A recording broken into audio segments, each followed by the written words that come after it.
I'm joined here by Frank Dooley, the Purdue Vice Provost for Teaching and Learning. Mr. Dooley, enrollment rates have been through the roof. What do you give this credit for, and what does this mean for the future at Purdue?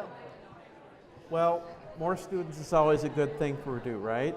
I think what it captures is what you guys have already figured out. This is a great place to be a student.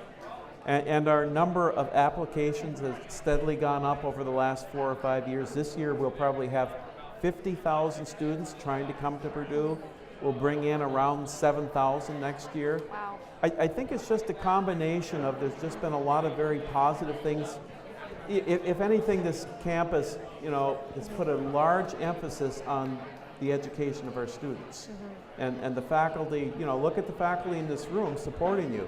That's because they're interested in what you can do, but it's also that things like the Honors College bring these amazing students to campus, and that kind of energizes the faculty. So it's a lot of, I think it's a very, very positive outlook for us, and it's something that we're going to have to deal with. The downside is sometimes it means that it's harder to find a parking place, or the classes that you need are maybe a little fuller than you want. But for now, we're dealing with it pretty well. That's great. And since we are in our final hour of this broadcast, what does this election mean for the students in this room, and what can we learn as a student from this election to be a good leader? That's probably the core question when you think of it. And I guess what I really worry about is it seems that this election has been so polarized, and at the end of the day, we all need a government that can govern. Yes. And what we need are politicians. They're politicians right now trying to stake out their position, right? But tomorrow, they're elected officials. They're a leader. And I think you have to go back to this notion of what is the role of government? And maybe both sides need to ask themselves that question. And a lot of the things that come with government aren't all that exciting. It's like building roads and maintaining roads, right? Yeah. Having a police department and security that we want, and all these things, but society can't run. I'll give you another one. Every county needs like the county clerk who keeps deeds, and so we know whose property it is. So some of these things aren't very glamorous, but the role of government to a certain extent is we rely on it so society can work. But what I worry about, and what I particularly worry about for the younger people, is if this is your first experience in an election, I think a lot of people today have kind of not a very good feeling in their mouth, right? So what I hope that when you're young, what do you have to do? You have to aspire, you have to dream, you have to look to the future. And guess what? Yeah. The old guys like me, I need you to be dreaming of the future. I need you to be thinking of where we can go and what we can do and what we can be. And I'll say the one thing why I like being a college prof. No, in all honesty, the best thing about being a college prof is the enthusiasm and energy of the young, the willingness to think of the future and dream. You know what is the best thing about your generation compared to older generations? You have an appreciation for all people that older people don't. I mean, my generation has really struggled with these hard questions around race and relationships like that.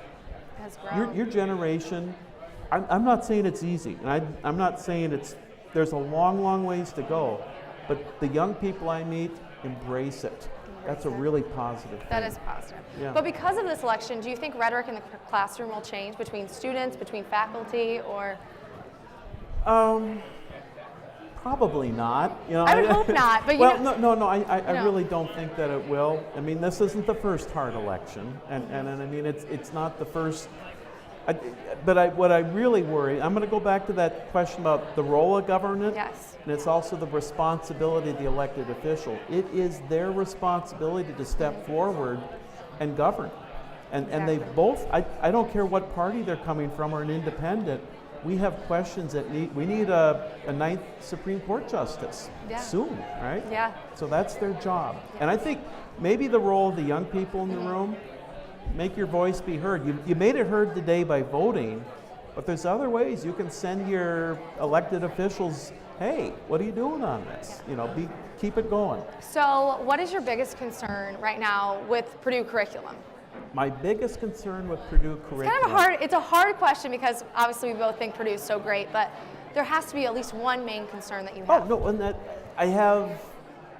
that's a really, so my training's in economics, so economics can go to the dark side real quick, right?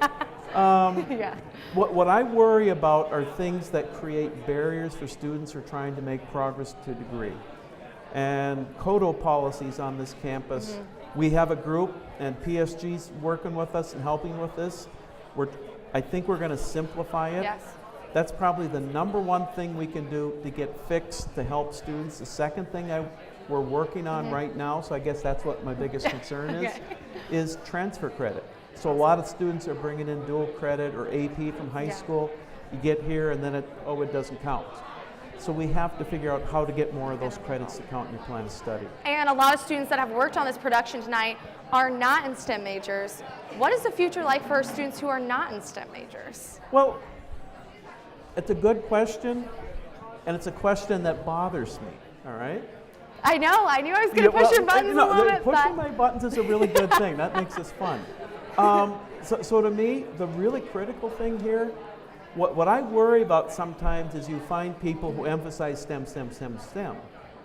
But if you don't have an appreciation for arts and humanities and social sciences along with your technical capability, you're not ready for the world, right? And I'll go to the counter. The non-STEM students still have to have an appreciation for technology in our life and what it means to us.